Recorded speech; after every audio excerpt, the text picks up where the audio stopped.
Hai moms, hai dads. Kali ini aku gak cuma menyapa para moms aja, karena saya juga akan menyapa para dads juga. Karena untuk episode kali ini nih, untuk podcast kali ini kita akan mengajak moms and dads ya. Jadi para ibu dan juga para bapak nih ya, untuk menguak mitos fakta tentang berhubungan intim. Menarik ya obrolan kita di podcast kali ini ya. Dan seperti kita tahu, berhubungan intim atau melakukan hubungan seks ini kan menjadi hal yang vital ya bagi kehidupan pasangan suami istri. Karena katanya nih, berhubungan seks itu bisa menjaga kualitas dan juga keharmonisan rumah tangga kalau dijalankan dengan benar nih pastinya ya. Apakah benar seperti itu? Nah, kita akan ngobrol-ngobrol karena kita juga tahu ya, banyak sekali mitos fakta seputar seks yang mungkin moms and dads juga udah pernah dengar gitu ya. Kayak misalnya nih ya, bercinta dalam air katanya bisa mencegah kehamilan. Oh wow, masa sih? Nah, menonton film biru bisa menambah atau meningkatkan gairah seksual. Oh wow, benar nggak tuh ya? Nah, seperti apa faktanya? Langsung yuk, kita sudah bersama dengan Dr. Haikal Ansari M. Biomed AAM, seksolog, praktisi estetik dan juga anti-aging medicine yang berpraktek di Quick Glam Clinic Pantai Indah Kapuk dan Kelapa Gading Jakarta. Hai Dr. Haikal, apa kabar? Baik. Terima kasih sudah mau menyempatkan waktu untuk ngobrol-ngobrol di sini. Pembahasannya yang bikin deg-degan gitu ya, seru pastinya. Nah, aku mau langsung nanya nih Dok, sebelum kita menguak tentang mitos fakta sehubungan dengan hubungan intim, ini kan banyak banget kan ya Dok ya. Saya mau tanya dulu nih, mungkin yang paling dasar dulu, yang paling basic dulu ya. Dalam bercinta, sebelum bercinta nih Dok, katanya ya harus ada kesepakatan dulu memangnya ya Dok ya, antara kedua belah pihak gitu loh. Maksudnya pasangan harus sepaham dan katanya juga harus setuju terhadap aktivitas yang akan dilakukan nanti.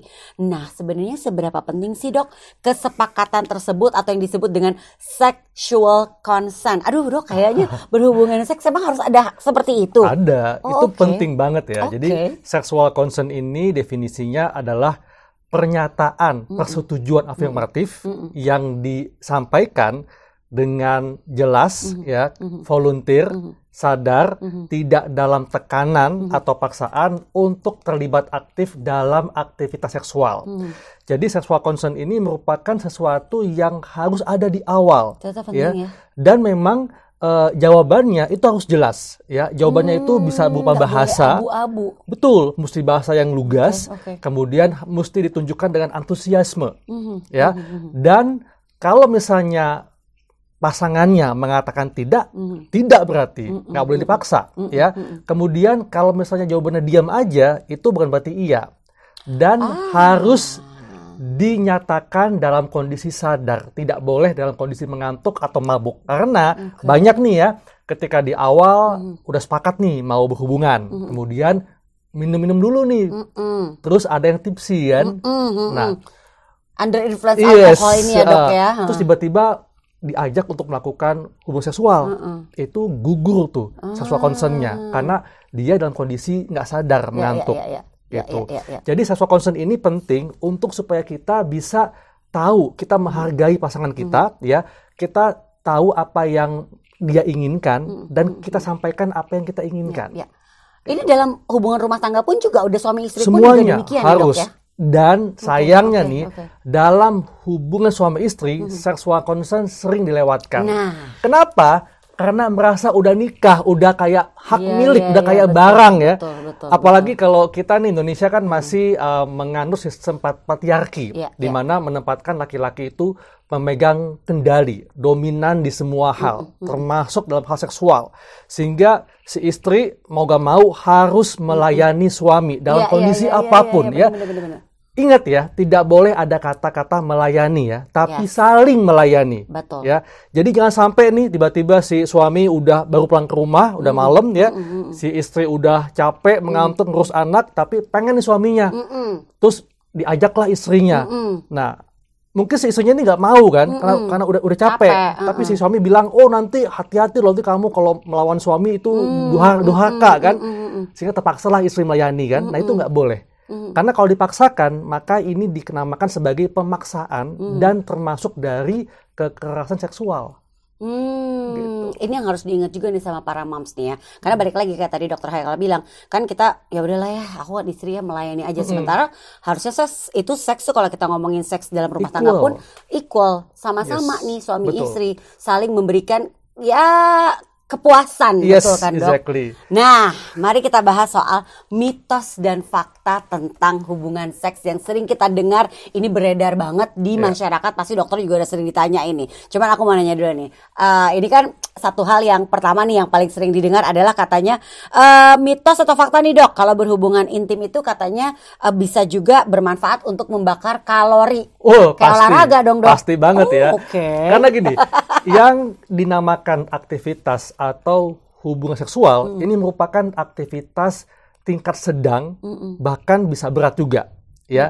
Kenapa? Karena ketika kita melakukan hubungan seksual itu kita membakar kalori, kita membutuhkan kekuatan jantung yang sehat, kekuatan paru-paru, bahkan kekuatan otot kan untuk melakukan berbagai posisi ya.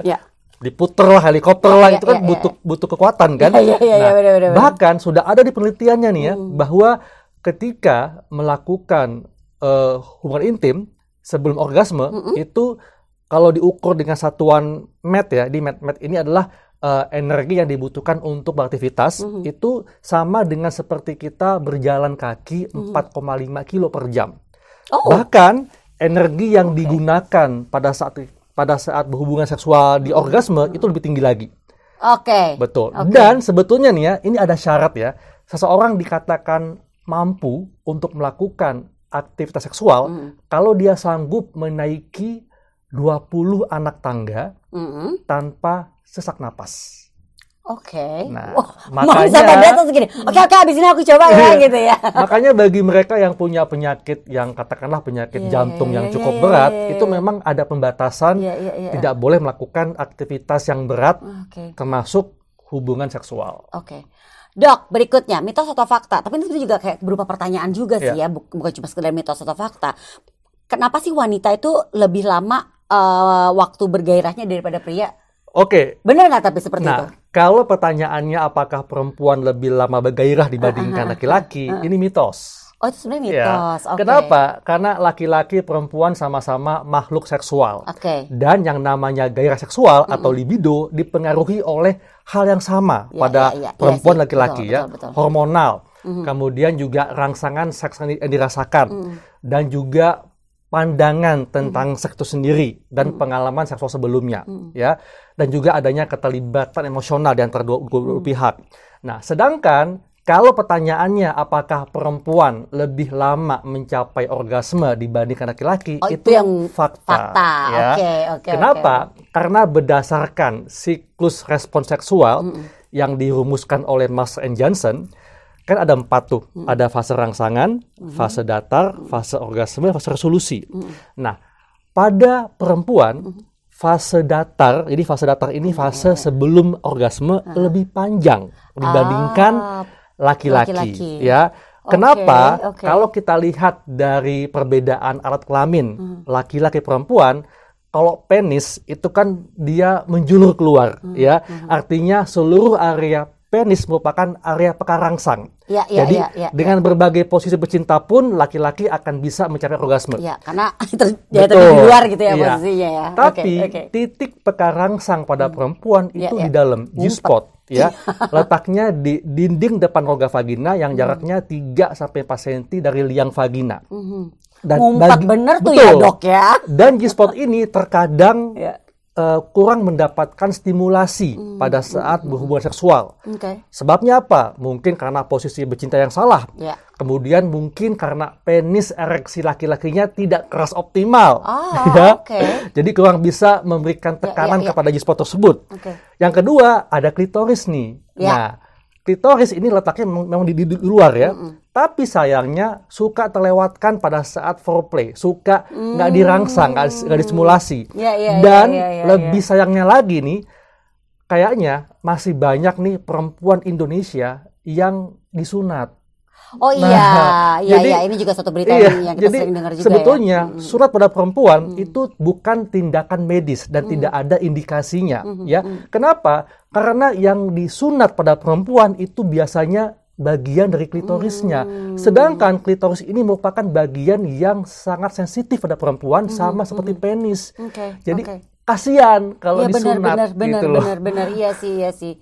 Oke, jadi langsung tuh 2 jawaban ya dapat ya, Moms ya, tentang mitos dan fakta ini. Berikutnya, katanya benar nggak sih dok, kalau nonton film biru itu bisa meningkatkan gairah seksual? Kalau awalnya fakta. Awalnya. Mungkin, menarik nih. Iya, mungkin, akhirnya mungkin pertama kali mungkin menonton suami istri kan. Tapi lama-kelamaan kalau keseringan, wah ini parah, bisa menyebabkan gangguan fungsi seksual. Ya. Jadi mom and dads ya, jangan pernah menonton film biru. Ya, film biru ini adalah film yang disengaja dibuat untuk bisa meningkatkan libido yang menonton. Tapi ingat, mereka yang menonton film biru itu akan mempertanyakan kenormalan seksualitas mereka. Jadi mereka akan membandingkan, kok kalau di film kok lebih gede, lebih panjang, lebih merah, lebih lama kan? Padahal film biru itu dibuat berdasarkan editing. Ada editingnya, ada stuntman-nya, ya. Makanya kalau seseorang yang suka menonton film biru, ketika dia melakukan hubungan yang nyata, ya, dia akan merasakan kok ada bedanya ya. Kalau di film kok lebih lama nih, lebih mengasyikkan, bisa berjam-jam kan, bisa diputar-putar kan. Nah itu hati-hati. Dan sudah ada di penelitiannya, mereka yang menonton film biru, meskipun seminggu sekali, dalam rentang waktu 5 hingga 10 tahun, area eksekutif yang ada di otak bagian depan akan terganggu. Nah, fungsi eksekutif di otak depan ini, itu fungsinya adalah untuk bisa membuat kita membedakan mana yang benar, mana yang salah. Membuat kita bisa bikin keputusan yang tepat, membuat kita bisa melakukan multitasking, dan membuat kita bisa mengontrol perilaku kita. Artinya, kalau sudah ada kerusakan di otak depan ini, fungsi eksekutifnya terganggu, maka orang tersebut akan mengalami hendaya atau gangguan ketika dia beraktivitas sosial. Dia menjadi rendah diri, menjadi nggak bisa konsentrasi, nggak bisa fokus, jadi parah ya.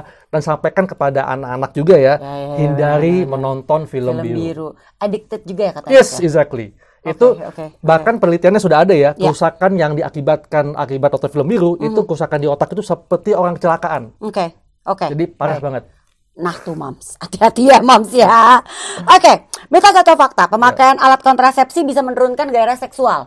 Kan nah, dokternya gitu, aku bingung apa nih? Itu mitos ya. Karena sekarang nih zaman modern, berbagai metode kontrasepsi semakin canggih. Kondom sudah ada yang super tipis, sudah ada yang bergerigi, sudah ada yang glowing in the dark kan. Itu kan bisa menjadi variasi kan, menambah, meningkatkan libido juga kan. Kemudian ada kondom yang bisa menambah durasi juga. Kemudian juga biasanya nih ya, kadang-kadang mungkin orang termakan mitos. Tapi gini, kalau memang menggunakan pil kontrasepsi ya, kemudian implan kontrasepsi itu kan mengandung hormon. Nah, ini yang bisa mengganggu keseimbangan hormon alami pada tubuh. Nah, perempuan atau ibu yang menggunakan pil kontrasepsi atau implan yang mengandung hormon, maka akan terganggu tuh keseimbangan hormon dalam tubuhnya dan akan bisa menyebabkan tertekannya libido seksualnya. Jadi para ibu yang menggunakan pil kontrasepsi, sometimes ya efek sampingnya itu dia libidonya menjadi lebih berkurang, kemudian ada perubahan pada fisiknya, lebih gemuk juga ya. Nah, makanya kalau mau menggunakan kontrasepsi, metode kontrasepsi ya yang paling bisa diakomodir oleh kedua pihak ya. Tentunya kalau untuk laki-laki pakai kondom ya. Perempuan bisa menggunakan IUD yang non hormonal, yang tembaga seperti itu. Atau mungkin kalaupun tadi menggunakan alat kontrasepsinya pil atau implan, kalender bisa. Atau ada cara untuk meningkatkannya kan pasti ada juga dong ya dok ya pasti ya. Kalau untuk meningkatkan libido ya, tentunya ini harus betul-betul pertama komunikasi seksual harus kuat. Ya, nggak boleh ada tabu untuk membahas segala hal yang berkaitan dengan seksual. Ya, misalnya ngomongin, mah kita coba gaya ini yuk, mah coba kita bercintanya di tempat lain. Atau terbalik, Betul. Mamahnya yang bilang gitu. Yes. Pak. Nah, kan? nah ini penting banget ya, karena perempuan itu bukan objek seksual. Perempuan adalah subjek seksual, equal dengan laki-laki. Perempuan berhak untuk mendapatkan kenikmatan dan kepuasan seksual. Jadi nggak ada salahnya kalau perempuan juga aktif membuka omongan di awal, dan sometimes laki-laki juga akan merasa tersanjung. Betul. Karena dibutuhkan, diingini oleh perempuan. Betul. Nggak boleh malu, Mams, kan sama suaminya juga. Nggak apa-apa kali, apalagi kalau mungkin udah menjalankan pernikahan sekian tahun, masing-masing sibuk, mungkin satu sibuk dengan urusan di kerjaan, ada yang sibuk dengan urusan di rumah, urus anak. Nggak apa-apa lagi kalau tiba-tiba aku kayaknya pengen coba ini deh, Pak. Boleh banget ya nggak sih? Dan itu penting banget untuk mengatasi kejenuhan, karena wajar kalau kita nikah bertahun-tahun pasti akan menemukan kejenuhan. Gitu. Oke. Pertanyaan berikutnya ini hadir dari seorang dads. Ini dia pertanyaannya.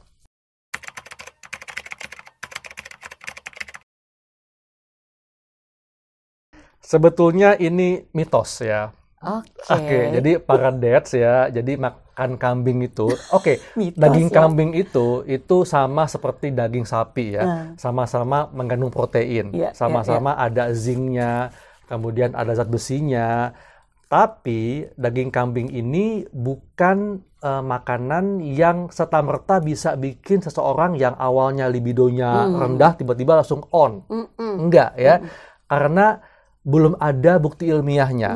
Kalau misalnya para dads mengalami gangguan, kok merasa libidonya agak menurun ya, kemudian juga merasa kok konsentrasinya terganggu, kekuatan fisiknya menurun, mudah mengantuk, atau ereksi penisnya tidak sekeras dulu. Nah, coba dicek karena kemungkinan ada penurunan pada hormon testosteron. Dan ini terjadi dengan bertambahnya usia dan juga akibat pola hidup yang mungkin bisa menyebabkan hormon testosteron mengalami penurunan lebih cepat.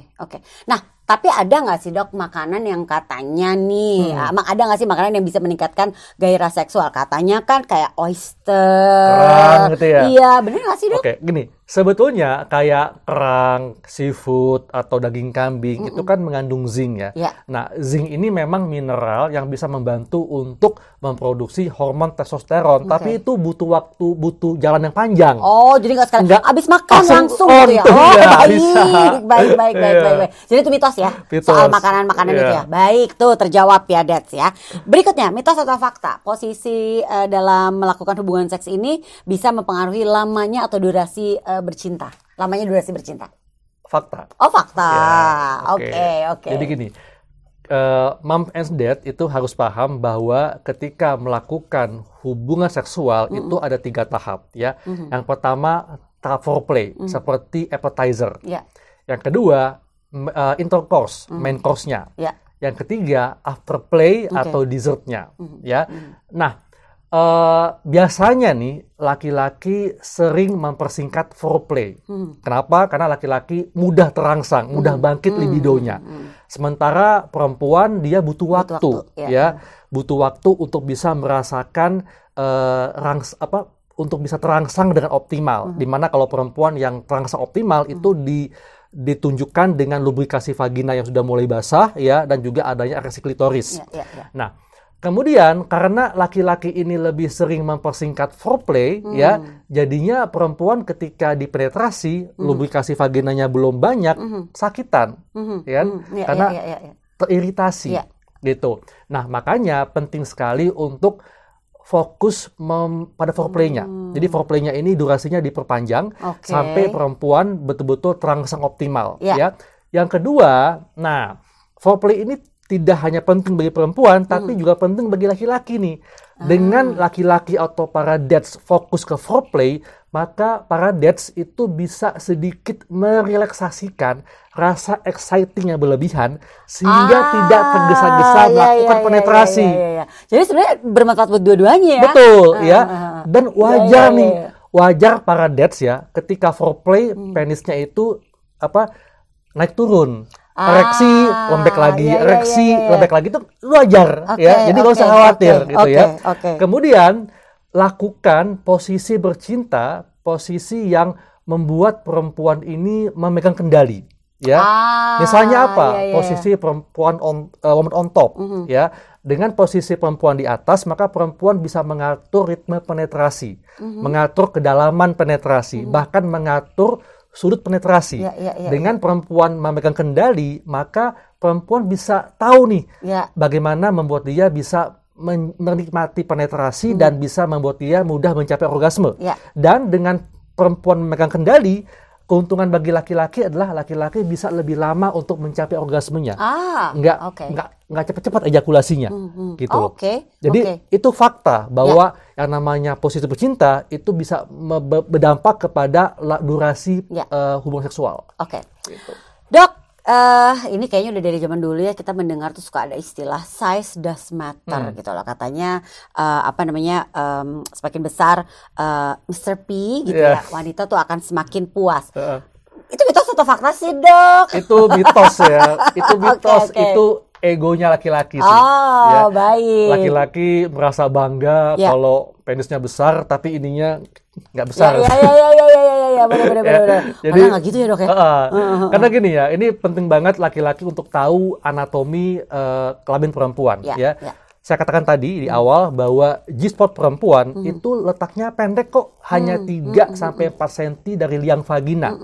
Artinya yang dibutuhkan itu adalah bukan penis yang besar atau panjang. Percuma kalau besar panjang tapi lembek, nggak keras ereksinya. Betul. Yang dibutuhkan adalah ereksi yang keras optimal, yang bisa memberikan stimulasi yang cukup besar, cukup kuat kepada G-spot tadi. Gitu. Dan ingat nih ya, yang dibutuhkan perempuan juga nggak hanya itu, tapi perempuan butuh adanya keterlibatan emosional. Itu paling penting. Adanya apresiasi dari laki-laki, apresiasi perempuan dibutuhkan, perempuan dihargai. Jadi itu yang dibutuhkan perempuan, bukan penis yang besar atau panjang, bukan ukuran. Dan itu memang secara anatomi itu nggak berdampak apa-apa.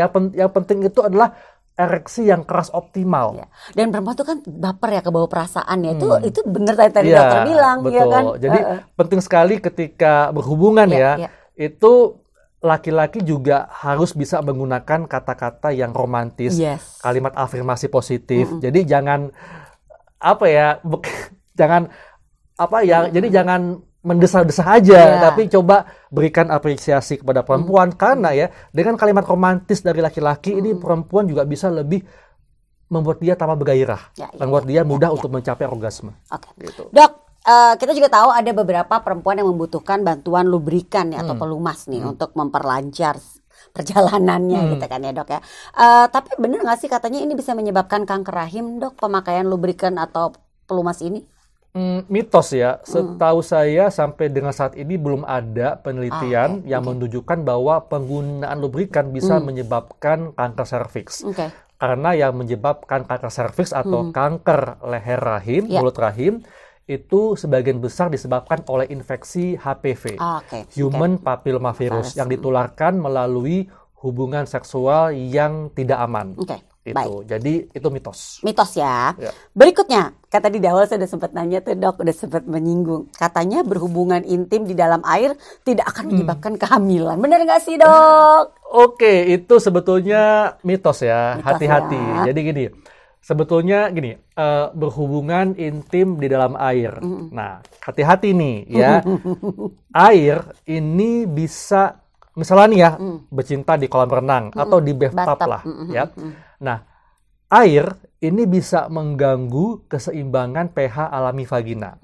Nah, pH alami vagina itu kan rentang 3,8 sampai 4,5. Kenapa vagina itu sifatnya asam? Supaya bakteri baik itu bisa hidup di vagina untuk menangkal masuknya kuman patogen. Gitu. Nah, kalau bercinta atau melakukan penetrasi di dalam air, maka air ini bisa mengikis pH alami vagina, mengundang kuman patogen, menginfeksi vagina, ya, dan juga akan menyebabkan perempuan kesakitan ketika dipenetrasi. Kenapa? Karena banyak nih laki-laki menganggap kalau air ini bisa menggantikan lubrikasi alami vagina. Nggak bisa, beda komposisinya. Gitu. Lalu, meskipun melakukan penetrasi di dalam air, kemudian sebelum ejakulasi langsung dicabut, potensi hamil tetap ada. Kenapa? Laki-laki ketika terangsang akan mengeluarkan cairan prekum.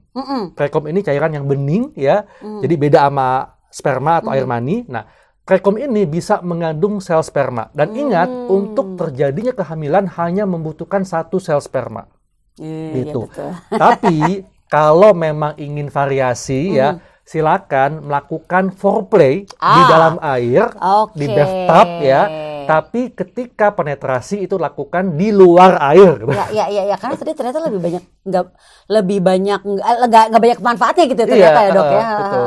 Tadi bisa membuat penyakit, yes. ya kan, sakit juga, dan juga tadi bisa tetap hamil juga. Gitu.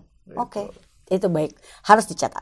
Berikutnya dok, ini ada pertanyaan dari seorang moms di WhatsApp grup kami yang bertanya, pasca melahirkan anak pertama, aku didiagnosa terkena SPD yang rasanya nyeri sekali di tulang kemaluan. Setelah itu aku ngerasa berhubungan dengan suami itu seperti nyeri dan kurang bergairah. Apakah normal dok jika wanita pasca melahirkan kebutuhan seksnya jadi berkurang? Adakah makanan atau minuman yang dapat meningkatkan gairah berhubungan seks? Tadi udah terjawab ya kalau untuk makanan dan minuman. Dan apakah mengkonsumsi vitamin atau suplemen dapat meningkatkan gairah berhubungan yang aman untuk jangka panjang? Nah ini gimana dok? Jadi memang ini cukup banyak ya para mam setelah melahirkan itu merasa libido seksual menurun ya, apalagi kalau masih menyusui. Memang itu wajar ya, karena ketika para mams menyusui itu hormon oksitosinnya itu keluar dan akan menekan hormon androgennya. Jadi hormon androgen ini seperti testosteron, estrogen yang membuat perempuan punya libido seksual. Jadi selama menyusui itu memang tertekan tuh libido seksualnya. Ditambah lagi dengan mungkin energinya udah terpakai banyak untuk mengurus anak, mengurus bayi kan. Nah, tapi kalau misalnya ada penyakit ya, ini mesti diatasi penyakitnya. Karena penyakit pada area reproduksi perempuan itu bisa menyebabkan gangguan ketika berhubungan seksual, nyeri atau namanya disparenia, nyeri ketika dipenetrasi. Jadi mesti diatasi dulu nih infeksinya, ya. Dan perlu diingat, ketika para mams atau perempuan mengalami infeksi pada vaginanya, sebaiknya para dads tidak melakukan hubungan seksual meskipun pakai kondom. Kenapa? Karena kuman yang ada di rongga vagina, ya, begitu si laki-lakinya atau dadsnya ini melakukan penetrasi penis ke rongga vagina, ya, meskipun pakai kondom, ya, itu kan ada pumping.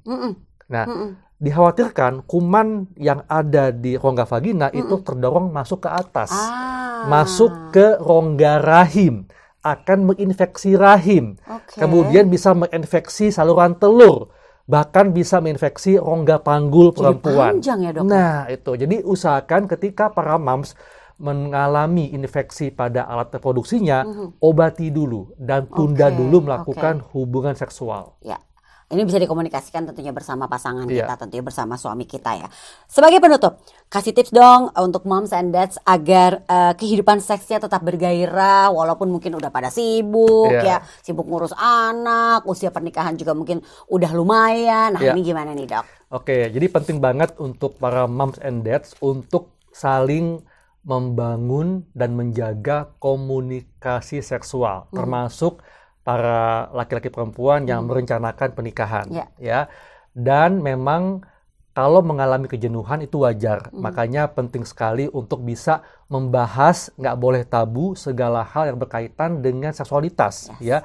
Kalau misalnya selama pernikahan, moms jarang atau bahkan tidak pernah merasakan orgasme, bilang ke suaminya, ya. Ingat. Orgasme ini penting sekali untuk supaya perempuan bisa mendapatkan sensasi yang menyenangkan, ya.